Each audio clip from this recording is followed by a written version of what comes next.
Hello friends, स्वागत है आप सभी का एक बार फिर हमारे इस नए वीडियो में, जिसमें हम देखेंगे इसमें अगस्त माह के जो है करंट अफेयर का। और इसमें अगर हम बात करें तो इसमें जितने भी इम्पोर्टेंट फैक्ट हैं अगस्त से संबंधित, अगर मंथली वाइज हम देख रहे थे तो इसमें हम सभी कवर किए हैं। और इसके पहले मंथ की अगर हम बात करें जुलाई मंथ का, तो उसका मैंने प्रोवाइड कराया हुआ वीडियो, उसका लिंक मैं डिस्क्रिप्शन बॉक्स में दे दूँगा, वहाँ से भी देख सकते हैं। ठीक है, तो चलिए आज का वीडियो स्टार्ट करते हैं, जो कि अगस्त मंथ का होगा। और एक ही आने वाले जो कि अपकमिंग एग्ज़ाम है आप सभी के लिए, जिसमें करंट अफेयर पूछा जाता है, तो उन सभी के लिए जो है ये वीडियो इम्पॉर्टेंट हो जाता है। तो वीडियो को एंड तक देखिएगा, पूरा देखिएगा, तभी इसका जो है भरपूर फ़ायदा आपको एग्ज़ाम में मिल पाएगा। ठीक है, साथ ही साथ मैं आने वाले दिनों में मैं फिर एक सप्ताह का जो है करंट अफेयर प्रोवाइड कराऊँगा। महीने में 4 वीडियो उसके आएँगे। ठीक है, जो कि पूरे एक सप्ताह का होगा, तो उसको भी ज़रूर देखिएगा। चलिए इस करंट अफेयर को स्टार्ट करते हैं। इसमें उत्तर प्रदेश घटनाक्रम से संबंधित पहले देखते हैं।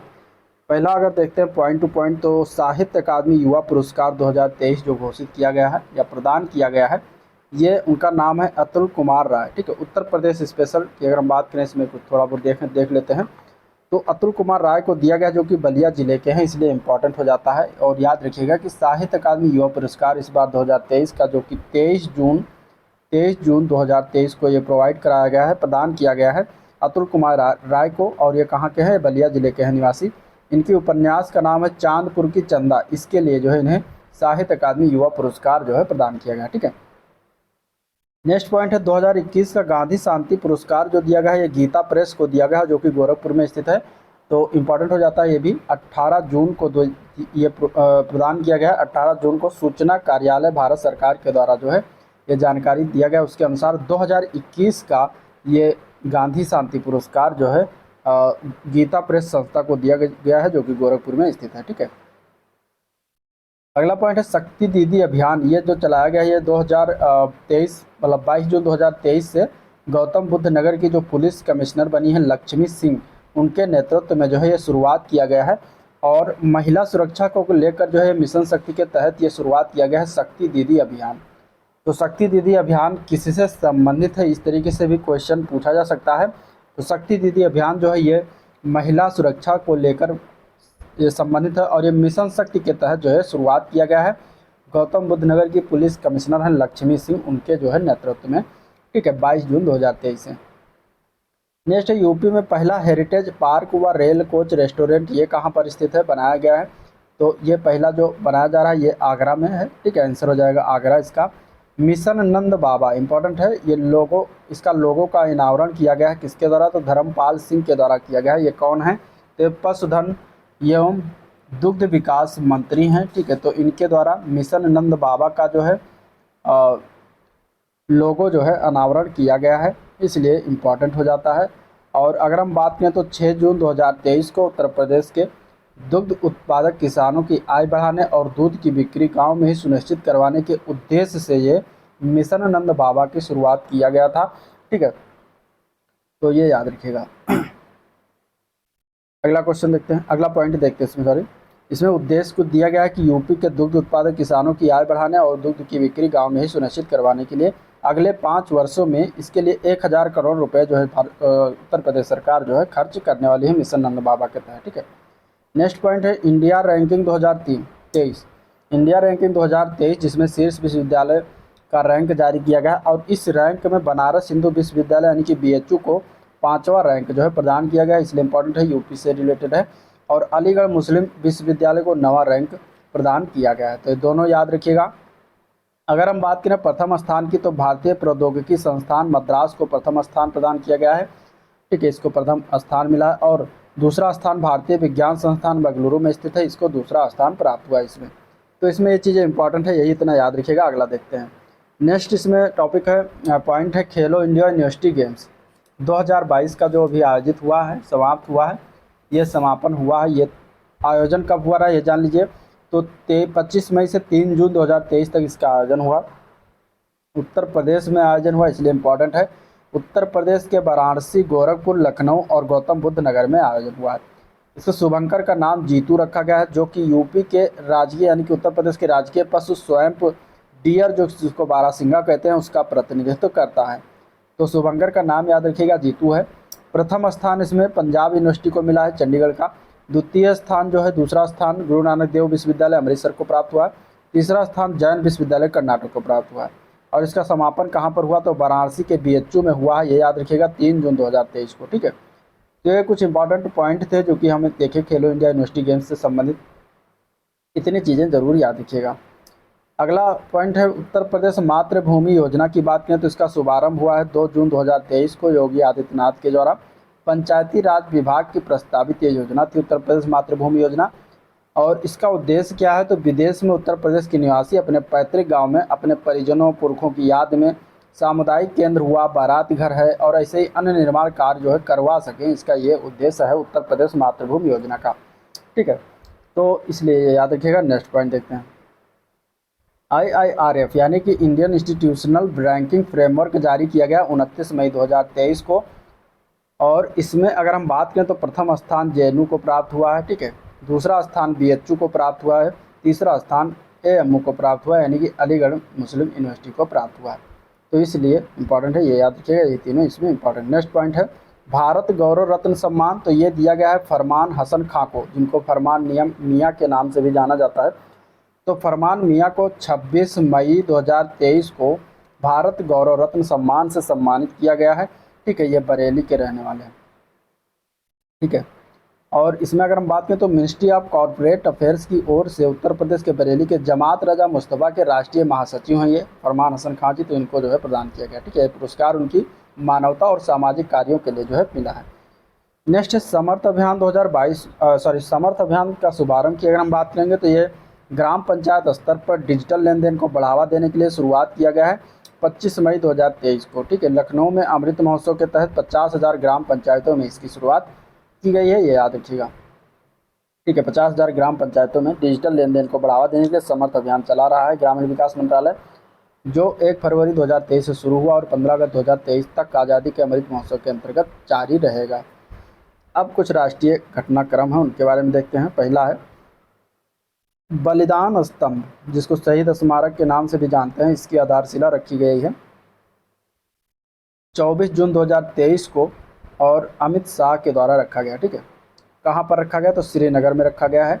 उद्देश्य क्या है, तो साहसी शहीदों का सम्मान करना जिन्होंने देश के लिए सर्वोच्च बलिदान किया। तो इसके परिप्रेक्ष्य में जो है बलिदान स्तंभ का शिलान्यास आधारशिला किया गया है, कहाँ पर, श्रीनगर में। ठीक है, नेक्स्ट राष्ट्रीय जल पुरस्कार 2023 की बारे में बात करें तो चौथा संस्करण से, जो कि 17 जून 2023 को घोषित किया गया।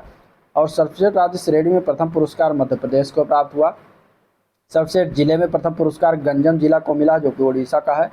सर्वश्रेष्ठ ग्राम पंचायत में प्रथम पुरस्कार तो इसमें मिला है जगन्नाथपुरम ग्राम पंचायत को, जो कि तेलंगाना में पड़ता है। तो ये तीनों श्रेणियाँ इसमें याद रखिएगा, कोई भी एक पूछा जा सकता है। ठीक है, नेक्स्ट पॉइंट देखते हैं। राष्ट्रीय संस्थागत रैंकिंग फ्रेमवर्क NIRF 2023 की बात करें तो प्रथम स्थान भारतीय प्रौद्योगिकी संस्थान मद्रास को प्राप्त हुआ, लगातार 5वें वर्ष समग्र रैंकिंग में इसे प्राप्त हुआ है। शीर्ष प्रबंधन स्थान में IIM अहमदाबाद का है, ये याद रखिएगा। ठीक है, अगला है Nehru memorial museum and library society की अगर हम बात करें तो इसका नया नाम कर दिया गया है प्रधानमंत्री संग्रहालय और लाइब्रेरी सोसाइटी। तो ये नया नाम याद रखिएगा, ये पूछा जा सकता है कि किसका नया नाम है। तो Nehru memorial museum and library society का नया नाम बदलकर प्रधानमंत्री संग्रहालय और लाइब्रेरी सोसाइटी रख दिया गया हाल ही में। ठीक है, नेक्स्ट देखते हैं अब अंतर्राष्ट्रीय घटनाक्रम के बारे में। तो ग्लोबल जेंडर गैप इंडेक्स 2023 जारी हुआ है और ये किसके द्वारा जारी किया जाता है, तो ये इसमें इंपॉर्टेंट है, विश्व आर्थिक मंच के द्वारा जारी किया जाता है। ये 17वां संस्करण था इस बार का। इसमें टोटल इस बार 146 देशों को इसमें जो है इसका लेकर जारी किया गया है, जिसमें भारत का स्थान इसमें आया है 127वां स्थान। ठीक है, 127। 2022 में 135वां स्थान था। प्रथम स्थान आइसलैंड का है। ठीक है, तो ये याद रखिएगा, प्रथम स्थान और भारत का स्थान। अगला है वैश्विक दासता सूचकांक 2023, ये जारी किया गया द वाक फ्री फाउंडेशन के द्वारा। और इसमें अगर हम बात करें तो ये इसमें कुल देश 160 देशों को शामिल किया गया है। ये संस्करण की अगर हम बात करेंगे तो 5वां संस्करण है ये वाला। और सबसे अधिक गुलामी वाले देशों में उत्तर कोरिया का आता है नाम, इरिट्रिया है, मारितानिया है, सऊदी अरब है, तुर्की, ये सब सबसे अधिक गुलामी वाले देश के अंतर्गत आते हैं। सबसे कम गुलामी वाले देश के अंतर्गत स्विट्जरलैंड, नॉर्वे, जर्मनी और नीदरलैंड और स्वीडन के अंतर्गत इसके अंतर्गत आते हैं। ठीक है, तो ये चीज़ें इसमें थोड़ी याद रखिएगा। और भारत, चीन, उत्तर कोरिया, पाकिस्तान, रूस ऐसे पहचान ऐसे देशों के रूप में किया गया जहां आधुनिक दास्तां में रहने वाले लोगों की संख्या सबसे अधिक है। ठीक है, तो भारत जो है आधुनिक दास्तां में रहने वाले लोगों की संख्या में सबसे अधिक के मामले में इस वाले नंबर में आता है। ठीक है, अगला है भारत का नया संसद जो अभी उद्घाटन किया गया कि कब हुआ है? 28 मई 2023 को प्रधानमंत्री मोदी के द्वारा किया गया है। ठीक है, तो ये याद रखिएगा। क्षेत्रफल इसका कितना है? तो 65,000 वर्ग किलोमीटर इसका क्षेत्रफल है। बिल्डिंग स्ट्रक्चर की बात करें तो सेंट्रल विस्टा प्रोजेक्ट के तहत बनाया गया और इसकी जो संरचना है वो त्रिकोणीय संरचना है। ठीक है, त्रिकोणीय इसकी संरचना है। और लोकसभा चैम्बर की अधिकतम संख्या इसमें 888 है। राज्यसभा चैम्बर की अधिकतम संख्या इसमें 382 है।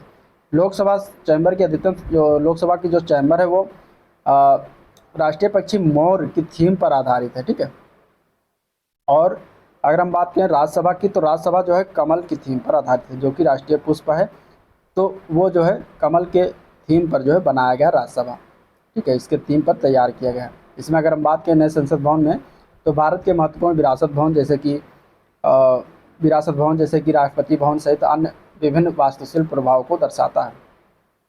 इसकी लागत की बात करें तो 971 करोड़ रुपए में बनकर तैयार हुआ है। डिज़ाइन की बात करें तो SCP design and management private limited Ahmedabad के द्वारा डिज़ाइन तैयार किया गया था। कॉन्ट्रैक्ट दिया गया था टाटा प्रोजेक्ट्स को। ठीक है, कॉन्ट्रैक्ट इसको प्राप्त हुआ था टाटा प्रोजेक्ट्स को। निर्माण का शुरुआत हुआ था 20 दिसंबर 2020 को। तो ये सभी याद रखिएगा। और शिलान्यास भी प्रधानमंत्री मोदी के द्वारा ही 20 दिसंबर को किया गया था। अगला पॉइंट है अंतर्दृष्टि वित्तीय समावेशन डैशबोर्ड लॉन्च किया गया है। 5 जून 2023 को RBI के गवर्नर शक्तिकांत दास के द्वारा ये लॉन्च किया गया है। ठीक है, और इसमें अगर हम देखते हैं तो ये जो है इसका उद्देश्य क्या है? तो प्रमुख मैट्रिक्स और संकेतकों का विश्लेषण करके वित्तीय समावेशन की वर्तमान स्थिति का आकलन करना। ठीक है, नुमालीगढ़ रिफाइनरी जेटी यानी कि असम में जलमार्ग के माध्यम से पहुंचाया जाने वाला पहला ओवर डायमेंशनल कार्गो प्राप्त किया गया। ठीक है, अगला है electronics repair service outsourcing ERSO की अगर हम बात करें तो ये इसकी शुरुआत किया गया है इलेक्ट्रॉनिक्स और सूचना प्रौद्योगिकी मंत्रालय के द्वारा ये पहल की शुरुआत किया गया है। ठीक है, और इसका उद्देश्य क्या है? तो वैश्विक स्तर पर सूचना और संचार प्रौद्योगिकी उत्पादों की मदद है तो भारत को सबसे आकर्षक गंतव्य के रूप में स्थापित करना इसका जो है उद्देश्य रहा है। संयुक्त राष्ट्र ने गहरे समुद्र में समुद्री जीवन की रक्षा के लिए पहली संधि को अपनाया है। ये अलग से पॉइंट है। ठीक है, अमृत धरोहर और मिष्टी योजना याद रखिएगा। मिष्टी की बात करें तो इसका फुल फॉर्म है mangrove initiative for shoreline habitats and tangible income. ठीक है, इसका फुल फॉर्म बनता है मिष्टी का। और इसका शुरुआत किया गया 5 जून को प्रधानमंत्री मोदी के द्वारा। उद्देश्य इसका क्या है? तो देश के आर्द्रभूमि और मैंग्रोव को पुनर्जीवित करने के लिए जो है इसका शुरुआत किया गया है। ठीक है, मैंग्रोव संरक्षण के लिए अमृत धरोहर और मिष्टी योजनाओं की जो है शुरुआत किया गया। 2 योजना है, अमृत धरोहर और मिष्टी योजना। अब कुछ चर्चित व्यक्तित्व हैं उनको देख लेते हैं। अगस्त माह के पहला स्वामीनाथन जानकी रमन जो कि RBI के नए डिप्टी गवर्नर नियुक्त किए गए हैं। ठीक है, हसमुख अधिया की बात करेंगे तो ये गिफ्ट सिटी लिमिटेड के अध्यक्ष बनाए गए हैं। ठीक है, हसमुख ये अधिया है, अधिया ये जो है क्या है? ये गिफ्ट सिटी लिमिटेड के अध्यक्ष के रूप में इन्हें नियुक्त किया गया। ठीक है, अगले हैं रवि सिन्हा जो कि रॉ के नए प्रमुख बनाए गए हैं। अमरेंद्र प्रकाश हैं, ये steel authority of India limited यानी कि सेल के नए अध्यक्ष एवं प्रबंध निदेशक बनाए गए हैं। अश्विनी कुमार ये यूको बैंक के प्रबंध निदेशक इन्हें नियुक्त किया गया है। नुसरत चौधरी ये अमेरिकी इतिहास में पहली मुस्लिम महिला संघीय न्यायाधीश के रूप में नियुक्ति हुई है। ठीक है, मोघरा मीन्स मेरा घर आवास योजना, ये इसकी शुरुआत 29 मई 2023 को उड़ीसा सरकार के द्वारा किया गया है। ठीक है, तो ये पूछा जाएगा कि किस राज्य सरकार के द्वारा संबंधित, तो उड़ीसा राज्य सरकार के द्वारा संबंधित है। ठीक है, SAI-20 शिखर सम्मेलन की बात करें तो नियंत्रक एवं महालेखा परीक्षक के नेतृत्व में गोवा में इसका आयोजन हुआ है। 12 से 14 जून 2023 को भारत के G20 प्रेसिडेंसी के तहत जो इसका आयोजन किया गया है। तो ये चीज़ें याद रखिएगा। ठीक है, एक्स खान क्वेस्ट की बात करेंगे तो एक्स खान क्वेस्ट 2023 एक संयुक्त अभ्यास है और इसकी शुरुआत मंगोलिया में हुआ है। 19 जून 2023 को 20 से अधिक देशों के सैन्य बल के साथ इसकी शुरुआत किया गया है। एक्वुवेरिन अभ्यास 11 से 24 जून के मध्य हुआ। भारतीय सेना और मालदीव सेना के मध्य हुआ और ये कहाँ पर आयोजित किया गया है? तो उत्तराखंड में आयोजित किया गया है। ये कौन सा संस्करण था? तो ये 12वां संस्करण था। ठीक है, कौन सा संस्करण था? तो ये 12वां संस्करण था। भारत ने नई पीढ़ी की बैलिस्टिक मिसाइल अग्नि प्राइम का सफल परीक्षण किया है। कब? 7 जून 2023 को। और ये DRDO के द्वारा ओडिशा के तट पर डॉक्टर APJ अब्दुल कलाम द्वीप से जो है इसका सफल परीक्षण किया गया है। ठीक है, अग्नि प्राइम का।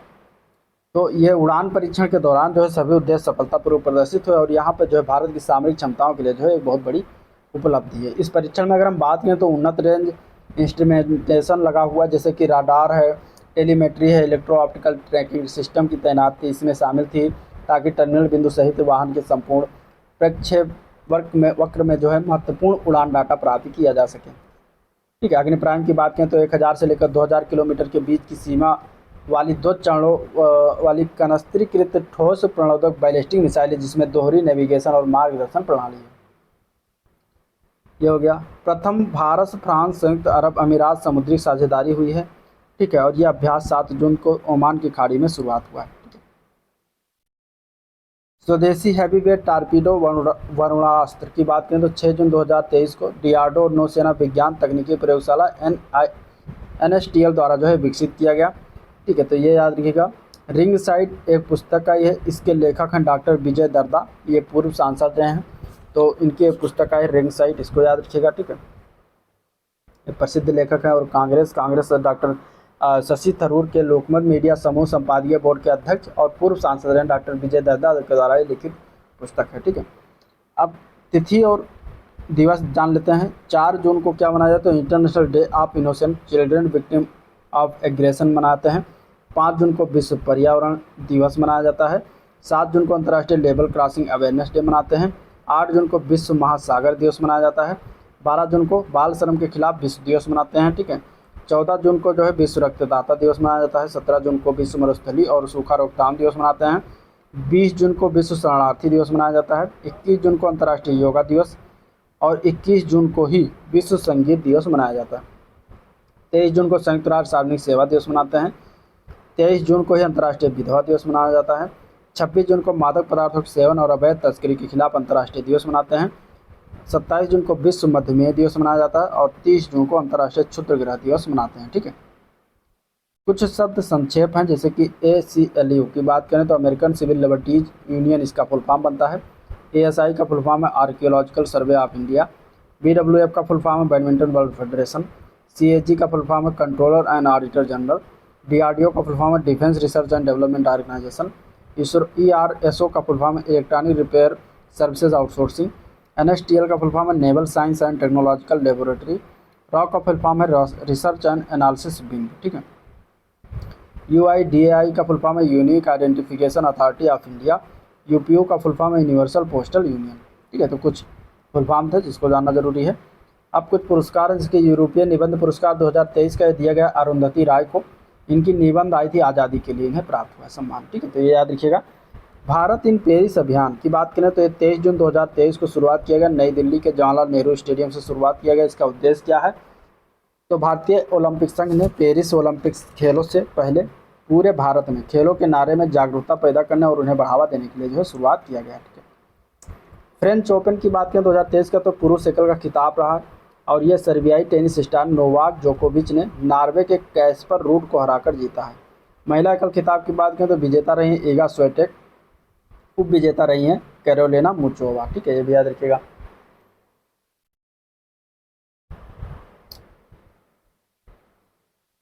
इसके बाद ICC विश्व टेस्ट चैंपियनशिप 2023 की बात करें तो विजेता रहा है ऑस्ट्रेलिया, उप विजेता भारत रहा है। IPL 2023 की बात करें तो विजेता रहा चेन्नई सुपर किंग, उप विजेता रहा गुजरात टाइटंस। ये कहाँ पर स्थल पर हुआ है? तो नरेंद्र मोदी स्टेडियम गुजरात में फाइनल हुआ था। ऑरेंज कप के विजेता हैं शुभमन गिल, गुजरात टाइटन के ये हैं प्लेयर और 890 इन्होंने टोटल रन मारे थे। पर्पल कप विजेता हैं मोहम्मद शमी, गुजरात टाइटन के भी 28 विकेट इन्होंने टोटल लिया था। Emerging player of the season जो है यशस्वी जायसवाल को दिया गया है। ये राजस्थान रॉयल्स के जो है प्लेयर हैं। ठीक है, तो ये चीज़ें थी। और game changer of the season भी शुभमन गिल को ही प्रदान किया गया है। सीजन का सबसे लंबा छक्का फाफ डू प्लेसिस के द्वारा लगाया गया। Best catch of the season जो है राशिद खान को दिया गया। तो ये कुछ चीज़ें थी जिसको आपको जानना चाहिए। अगला इसमें है कि महाराष्ट्र के अहमदनगर जिले का नाम योद्धा रानी अहिल्याबाई होलकर के नाम रखा जाएगा, ये भी याद रखिएगा, ठीक है। अहमदनगर जिले का नाम रानी अहिल्याबाई होलकर हो गया है। तो ये थे कुछ इम्पोर्टेंट फैक्ट अगस्त मंथ के। अगर वीडियो पसंद आया तो लाइक करिएगा, चैनल को सब्सक्राइब नहीं किया अभी तक तो सब्सक्राइब करना मत भूलिएगा, साथ ही साथ अपने दोस्तों में शेयर भी कर दीजिएगा, ठीक है।